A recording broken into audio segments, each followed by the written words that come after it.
I am writing the third book on synthetic biology, just so you know. I won't have to talk about that later. That is the third part of this picture. And how this all happened was that I started with Chemtrails HAARP. I was asked by Adam Parfrey at Feral House if I could write a book on chemtrails. Some of you have probably heard me say that a million times on the internet in all the talks I've given. But it was important because Adam gave me a break to come in. He died exactly 1 year ago yesterday, and his death was, needless to say, suspicious.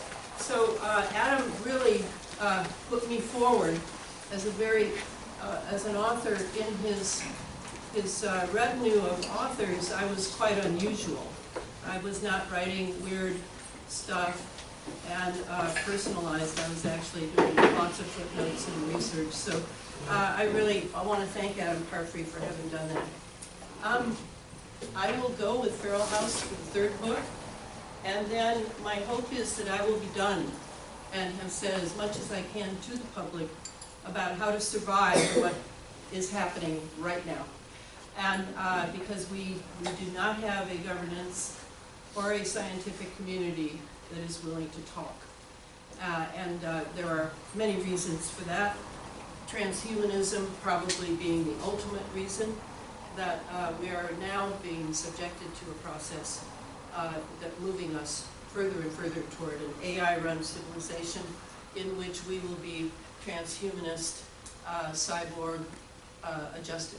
So I'm going to today try to build the picture, because I can see that I have many people here know all about HAARP, the High Frequency Active Aurora Research Project. They know about the ionosphere heaters, they know about that all the weather is being engineered, but there are people here who don't know that. And so that's what we really need to, I need to bring them along as well. So I'll click through quite a few slides at a rapid pace so that we can get the big picture. And that is the way I'm known, is the big picture. So it looks like we're not going to get Chris, and I might as well just slide over here and start now that I am going to need my screen back. But Scott! So it's so hard to believe that people don't know this stuff. Let's not go there, Robin. I don't want to go there. Others say that you want to stay home. I don't want to go there. We all know that.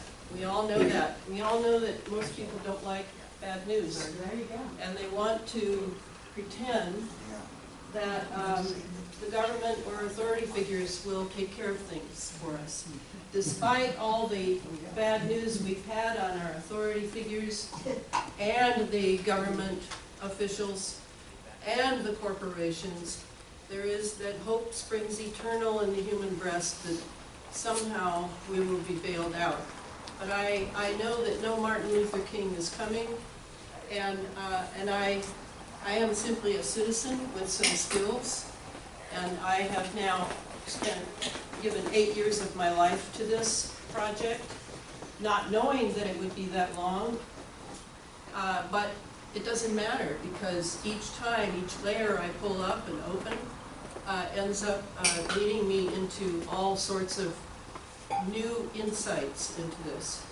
And it certainly fits with my spiritual life that I would be exposing the truth to the degree I can with my gifts. So it serves me well. It isn't that I'm necessarily a suffering servant that doesn't really want to be doing this. I want to be in service. It's a little dangerous, I realize now. Well, I've realized that for quite a while. But I persist, as do other activists in this anti-geoengineering movement. We have some stellar people working feverishly on the internet, on evil Facebook, yes, but because there are literally millions of people on Facebook. And so I probably turn down 5,000 people a month that I just can't get to let them into my sites, because I have closed sites. So things are moving. Things are moving. we needn't feel that no one's listening. People are, more and more. But it has to be what I call beating the bushes. Somebody, there have to be several somebodies like me who literally give everything they can to it in order to keep the momentum going as people begin to wake up. And, you know, there are people who are at the beginning phase. They're at the, gosh, aren't carbons the problem? Are you saying that climate change is not due to global warming? Are you saying there is no global warming? No, it's more complex than that.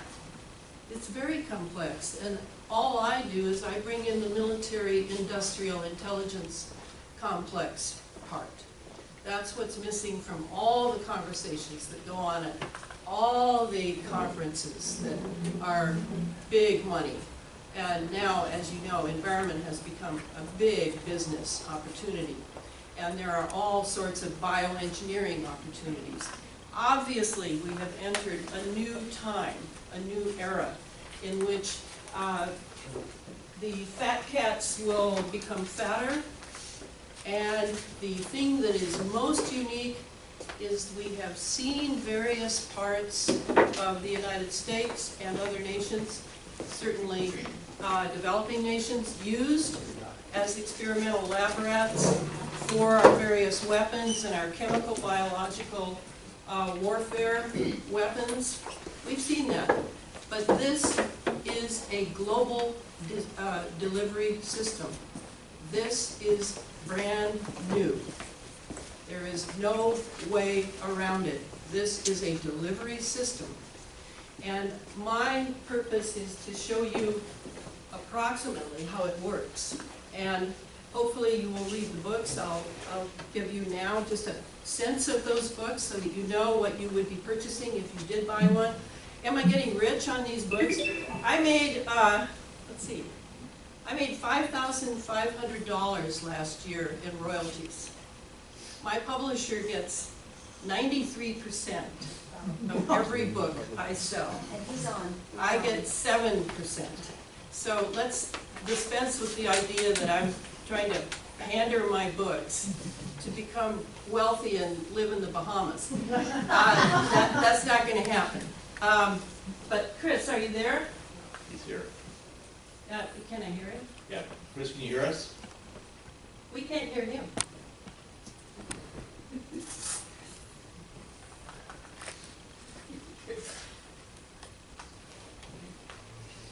Chris has given 2 other talks with me in California and New Mexico, and I count him as a friend. I count him as Mr. Electric Heroes. How about now, Chris? Can you hear us? Ask him if he's got his sound on. Chris, do you have your sound on? Can you say something? But has he got his sound on?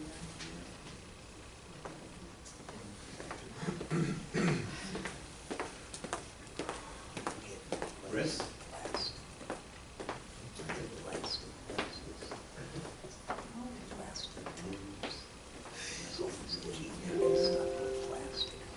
Chris, have you got your sound on? Nod if you do. Okay. All right. So the Chemtrails, HAARP, and the Full Spectrum Dominance of Planet Earth was published in 2014. The strengths of that book are, I go through the whole thing of the chemtrails and basically lay out what we knew by 2014. I have varying opinions about the fuel problem, the JP8 fuel. We all disagreed at that time about what was going on, how the delivery was being made. I go into, this chapter 2 is dedicated to Bernard Eastland's 1987 HAARP patent, which lays out very clearly that the delivery of nanoparticles is essential to ionizing the atmosphere. It's all there. It's right in the patent. I go paragraph by paragraph thanks to the help of independent scientist Clifford Carnicom. Chapter 8 is on Morgellons and is Clifford Carnicom. I go through over 100 papers of his at his site. and lay out the important parts of Morgellons and his discovery process. I just finished presenting 2 weeks ago in Santa Fe with Clifford, and he has now spent over 20 years on this. And then the other strength of the book, in my opinion, is that I go through all the hurricanes. We were in the hurricane experimentation phase in those years. I go through every single one, including Fukushima, and point to what HAARP was doing and how HAARP was involved in days previous to those earthquakes. So proving that it's a scalar weapon system, and that's the strengths of those books. All right, so that book led me to a whole can of worms that I needed to go into regarding the old space fence project. You knew it as the Strategic Defense Initiative in the 80s with Reagan, Bush, and Cheney.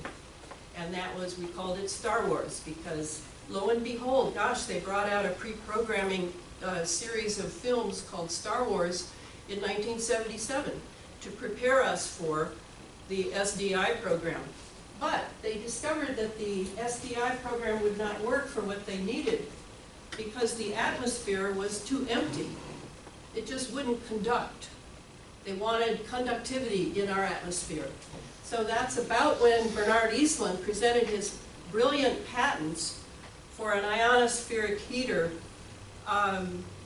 coupling that could go on between the troposphere and the ionosphere, and how it would be done with these ionospheric heaters that we already had some of, but nothing on the scale of the power of HAARP.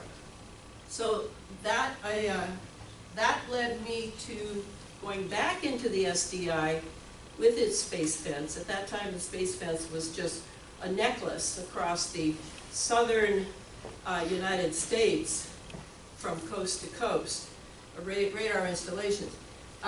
They tabled that. First they renamed it under Clinton as the Ballistic Missile Program, Ballistic Missile Defense Program, I think it was called. And then it sort of went black, right? Disappeared. We didn't know what happened to it. And then lo and behold, it arises again once HAARP is built, once all the HAARP experimentation is finished by 2013, and they now are able to say that they control the ionosphere. And I will show that little film clip today to prove that. And then now we have an ionized atmosphere. It's all electric, it's all battery ready, it's wireless ready. Meanwhile, they're selling all of you on these, wow, these cool phones, just can't do without one. I do without one. And so we're in a wireless mesh, and it's a neuron mesh that Elon Musk is talking about. It's not just in our brain, it's everywhere. It's all around us now, it's in our bodies. There's so much that's in our bodies now. So that's what I go into in the Space Fence book, how this whole infrastructure on planet Earth has been set up to hold us on Earth as we have above Earth, in near-Earth orbit. We have a whole bunch of sensors, a whole bunch of nanoparticles of conductive metals, many, many things going on all the way around. And that is what I call the space fence, along with all the instruments that they're using for control down here, including your cell phones. By the way, can you turn those cell phones off now? That's how that book happened. It came through, after a coast-to-coast interview I had with whatever his name was then. I was contacted by a guy named Billy Hayes, the HAARP man, and I was then sort of married to Billy. He kept reminding me, I noticed, over the internet. He lives in Kansas. I was sort of married to him in a way because we were always on the phone or on Skype, and I was recording all of our conversations and going over them in detail after we finished.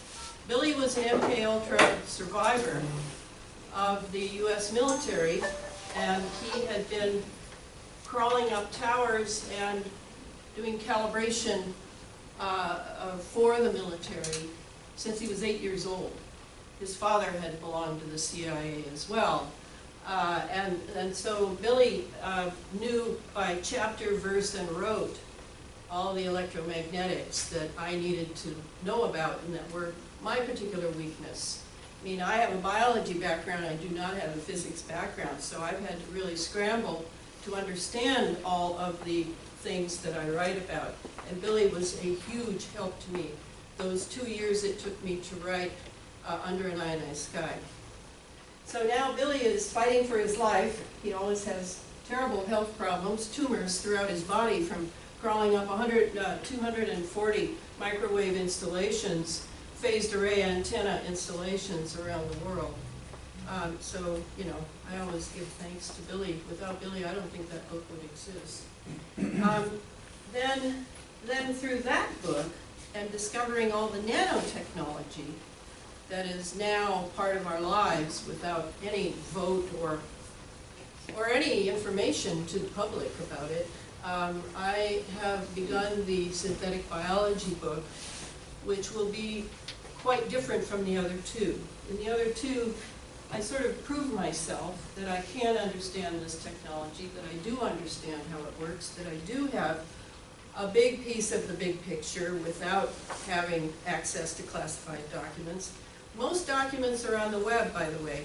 They just assume you won't understand how to contextualize them, and so they don't care that you can read them. It doesn't matter to them. But for me, I now see, with Clifford Carnicom's help, and the help of others that I've attracted, you can imagine I have quite a list of friends now who are trying to help me from the sidelines, and some of them being anonymous scientists who somehow find a way to contact me and let me know things I need to know. So that's where it's at, and I'll be done. I hope to be done in the next 6 months. Then it takes Feral House and the whole publishing racket a year to publish things, and so you know that gives it a time frame. So I assume we're not in business. We're not in business. The best thing to do, I think, is to proceed with your presentation. Going to do that right now. All right. Okay, so I hope you don't get tired of the back of my head, but I kind of need to look at my screen, and then I will now and then have notes that I'm talking about. Okay, I don't know where Tesla's name went, but anyway, Tesla said this, not me. I wanted to illuminate the whole Earth. There is enough electricity to become a second sun. Light would appear around the equator as a ring around Saturn. And that's why the illustration is as it is. As you will see in a moment, we are forming a ring around our equator, similar to the rings around Saturn, right now. I wanted to draw this to your attention quickly. I just want to handle a couple of things, just to be very upfront with you. From Mein Kampf, in the big lie, there is always a certain force of credibility because the broad masses of a nation are always more easily corrupted in the deeper strata of their emotional nature than consciously or voluntarily. And the reason I bring this up is that when HAARP, the huge phased array antenna farm you see here, when it was brought into existence in the 90s, from that time on, a huge propaganda machine began to condition Americans to believe that there was an environmental crisis, but of course it had nothing to do with the military. It had only to do with our cars, our pollution, this thing called global warming, carbons, etc. That's how it came to birth that long ago. Here is Rosalie Bertel, the epidemiologist who died in 2012. She said in her fantastic book, Planet Earth, The Latest Weapon of War, a critical study into the military and the environment, the ability of the HAARP space lab / rocket combination to deliver very large amounts of energy comparable to a nuclear bomb anywhere on Earth via laser and particle beams is frightening.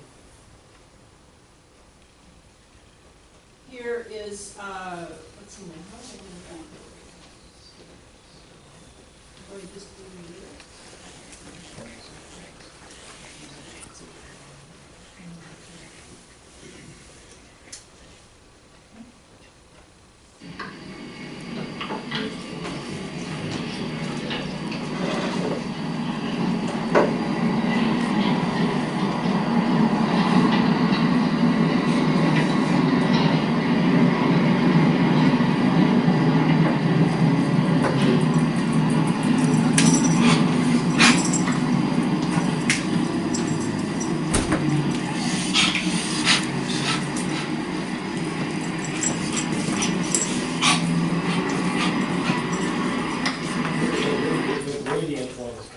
Who did the film?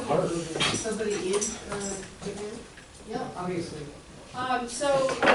What you're looking at is obviously chemical trails. And the reason I say chemical trails is moisture clouds would not provide what is needed for chemical electromagnetic operations. You know that. The more moisture in an atmosphere, the less wireless conductivity you're going to have, period. Period. You cannot have moisture clouds for wireless operations, such as bringing an earthquake halfway around the world to strike at a certain time that is already logarithmically, algorithmically set. So those are pulses you're seeing. Sometimes you'll see them over Olympia. Olympia is kind of a problem, isn't it? Because we're accustomed to cloud cover. So we think we know what clouds are. We think we know what we're looking at. We don't even look at them. Most people don't even look at them. It's just more of the same. We have not learned in the Pacific Northwest how to observe our clouds.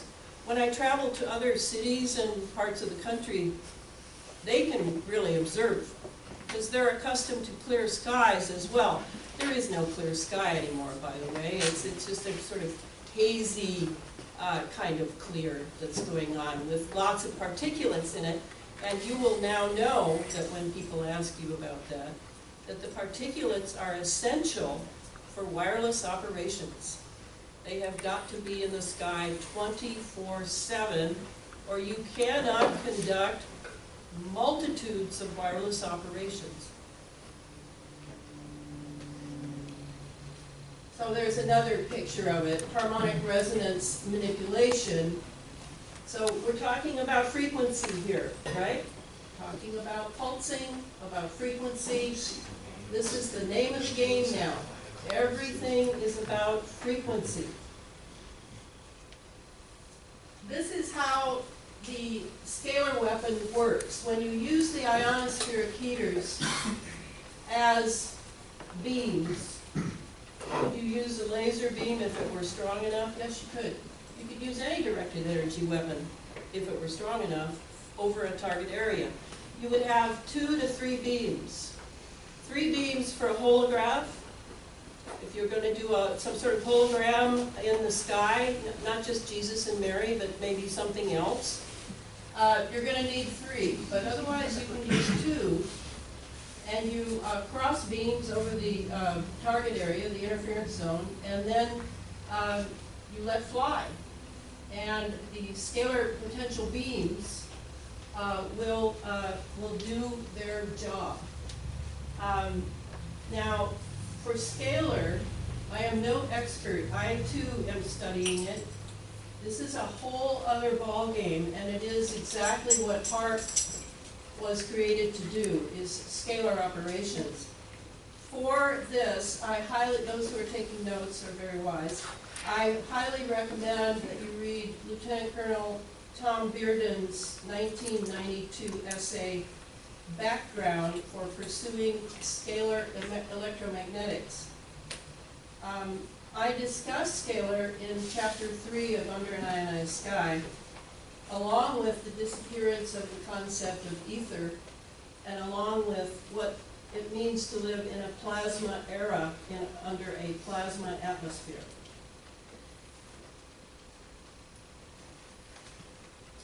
And now I'll play this, and you said I could put that up there.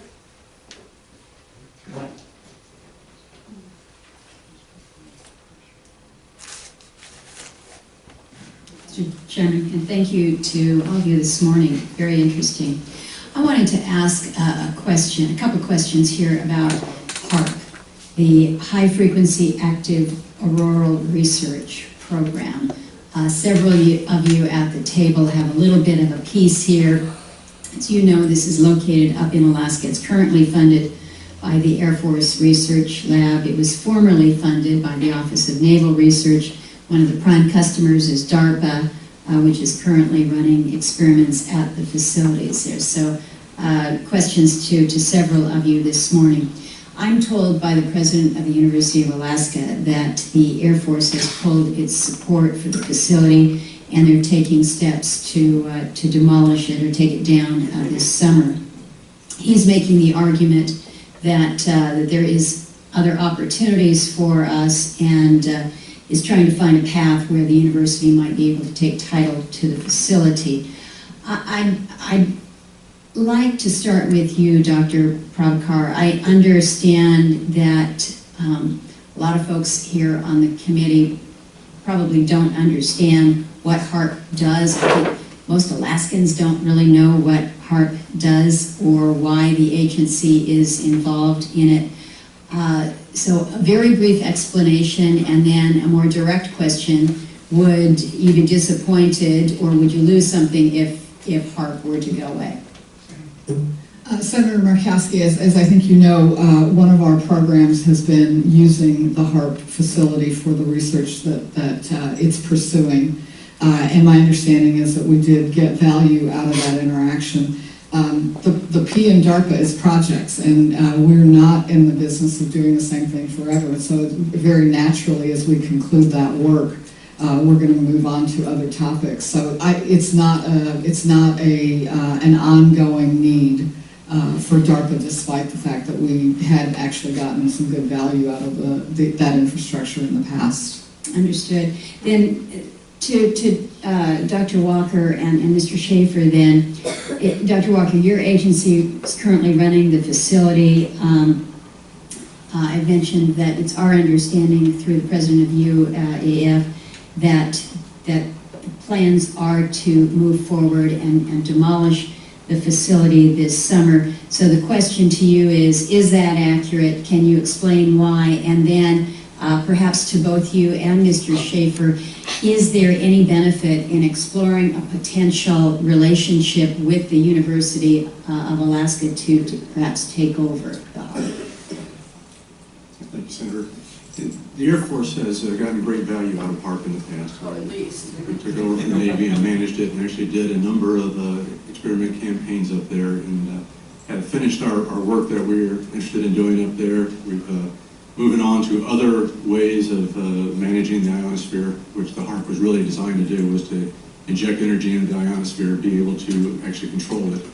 And but that work has been completed. The Air Force has maintained the site for other government agencies to use for several years now. And then the lies start there, so we don't need to listen to those. But you heard it straight from the horse's mouth, that HAARP was designed to control the ionosphere. All right, so that is happening now, and our atmosphere has become a mini ionosphere for all the different types of military operations, military industrial operations. And I have to include industrial because we're talking Lockheed Martin, talking Raytheon, L3, all of the top 10 defense contractors are extremely involved in this program. And they're all in some way related to the CIA. From the very beginning, the CIA has been involved in HAARP, from the very beginning, and the SDI program. CIA is not what you have been taught to believe it is. It is far more powerful than we even want to know. So along with this, I noticed that Dr. Provenar, or whatever her name was, she didn't mention what HAARP really does, and I'm not sure everybody here knows. Chris Fontenot, who we can't get up here right now, he said this to me, he wrote this to me. Ionospheric charging, Alvin waves, solar radiation influx, DEW technology, all come with HAARP. They say hurricanes are a product of evaporation and water temperature with no reference to atmospheric charge potential. Ion channeling is the mechanism to propagate energy, yet they don't mention Alvin wave downward cascade. HAARP, which Eastland designed, didn't simply heat an area of the ionosphere. It created Alvin waves that energized the entire planet and induced solar activity via out-of-phase Brooklyn current filaments between the Earth and Sun. If we're going to win this debate, we have to do the research to fully understand this mechanism. If we don't seize this opportunity, their next move is already in place to blame the sun for climate change. I have the evidence to make the connections, and I'm not the originator of this idea. So, so the antenna up with HAARP is extraordinarily powerful. It leads you to believe that they're shutting it down and that the University of Alaska is going to rent it out for various experiments to private organizations, but that is really not the case. HAARP works in tandem with two other instruments in the state of Alaska, and the three of them comprise a weapon system in themselves. So let me be clear about that. HAARP is not going to go away. Okay, I want to just say here is the a graphic that they would like us to believe is accurate. I tend not to trust any graphics. I don't know about you. Depends who made it, right? So carbon dioxide removal, ocean iron fertilization, CO2 capture, and then up above we see reflective aerosols, we see cloud seeding, etc. The space mirrors, sometimes you might go here, I don't think we've seen it, but in some places they're seeing a dual sun, like two suns in the sky. That would be, in my opinion, it could be the solar, the fake sun that we now have up there. China has one, we have one, other nations have one. But more probably it's that barium is in the atmosphere and that you are seeing a mirroring effect, would be my best guess. So just to know that it doesn't mean that Nibiru has come any closer, and it doesn't mean that that we now don't have a real sun. You know, it's very easy in ignorance, and it's okay for us to say we're ignorant because it's a curve. It's a spectrum. We're moving toward knowledge, not to jump to conclusions of aliens, planets, space brothers, whatever it is. I don't mean to say that there might not be certain things going on that are right on the metaphysical line between metaphysics and physics. I do think there are some things going on, and I'll show you CERN in a moment. But I don't think you should jump very quickly. I think better to read. And I would recommend other books to you to read. I'm reading a book on plasma physics right now. I've been reading it for probably a year and a half. That's the snail pace at which I'm going. But I can't recommend any other book like mine because they have not been written. I find it absolutely stunning that I am the only person who is writing along these lines. I really don't understand it. I know I'm not the only person thinking these things, so you'll have to read my books first, and then hopefully by then there'll be other books out. So originally, Space Fence was a belt of radar installations. I mentioned that. Bernard Eastland's 1987 patent for HAARP cleared the way to develop a 24/7 ionized atmosphere. In 2012, CNN described the Space Fence as, quote, a series of radar signals managed by the Air Force since the early 60s that has been tracking an ever-growing pile of rocket and satellite parts and other man-made fragments that zoom around Earth's vicinity at thousands of miles per hour. CNN said the Space Fence was worn out and needed to be restrung. Like, you know, a string of pearls, maybe. 5 years on, we still hear very little about the Space Fence, other than in the context of space garbage.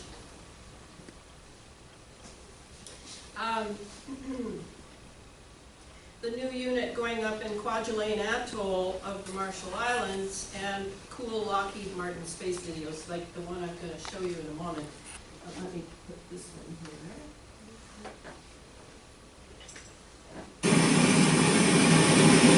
Now this is chemical trails, and for those who still are caught on the two-pronged chemical trail versus contrail, I'll just read you this from my first one.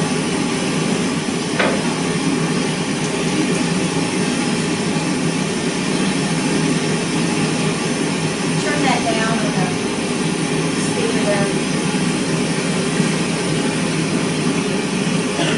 Oh yeah, I can control that, thank you. From the ground, we are accustomed to observing contrails in jets' wakes. The possibility that the government and its media have not seen fit to tell us that we might be looking at something different should not surprise us. A contrail typically forms one wingspan behind the aircraft. That's the U.S. Air Force distance standard. But photographic and video evidence consistently indicate that a very different aerosol trail, you could call it a chemtrail, you could call it persistent contrail, forms nearer the engines. And then there is the presence of persisting spray or condensation, which does not indicate the usual water or ice vapor, but rather the presence of particulate matter, perhaps chemicals in the jet fuel and or what the military terms chaff. For ice crystals to persist in contrails at -40 centigrade, the altitude moisture content, the humidity, is crucial, which means that contrails can also occur at low altitudes, especially in the cold winter months. Once airborne particles like barium or aluminum are added to create more nuclei for atmospheric moisture to condense around in low humidity areas, droplets will freeze into persistent plumes at much lower altitudes and higher temperatures, such as the persistent contrail over the Afghani desert that the New York Times ran a photograph of in 2011. That's in the book. So what you're seeing over Olympia, and I do look up quite a bit, is you're seeing chemical trails. And the term chemtrails, by the way, just to remind you one more time, came from the U.S. Air Force Academy. It is not a conspiracy nut term. It was created by the military, and now they beat us to death with it and make us look stupid and crazy. But it was on the manual for pilots in the U.S. Air Force Academy in 1990. Okay, so last thing about the Space Fence. The truth is that the Space Fence is about far more than space debris, satellites and rockets. In fact, it is CNN's word restrung that points to the truth of what it is about. Like Jade Helm, Do you remember Jade Helm? Oh, good, because you don't have amnesia yet. Good. Like Jade Helm, the military exercise in the American Southwest in 2015, the space fence is about global network-centric warfare. Remember that term, network-centric warfare, NCW, under artificial intelligence in order to master, and remember this term, to master the human domain. That's straight from the military. Okay.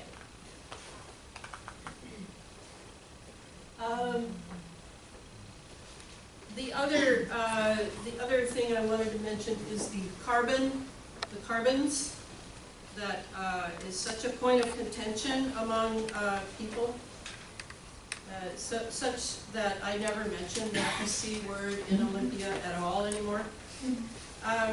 As for blaming carbons for global warming, the real carbon burners are military F-15s, Apache gunships, Abrams tanks, and non-nuclear carriers.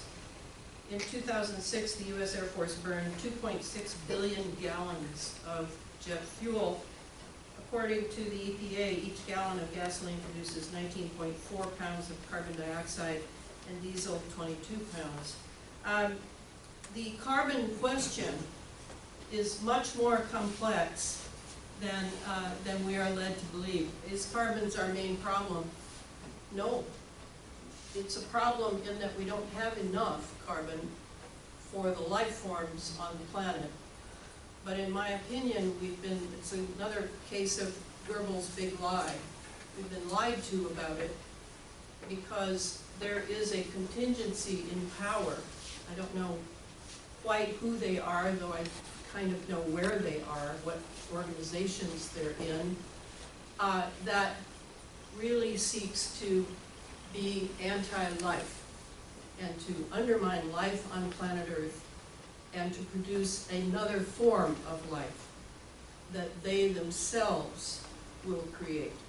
And so a lot of the propaganda that we've been subject to is to force us out of any debate and anything that we can possibly say, because we are accustomed to taking the blame. Not sure how that happened, but I think it's centuries and centuries old that the people take the blame. Okay, now, carbon-based. So, solar discharges. Here is what I was talking about, the ring around the planet.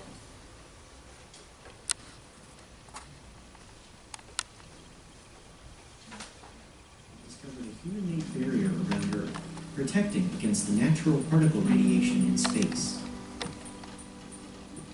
They believe the bubble was formed by very low-frequency waves, or VLFs.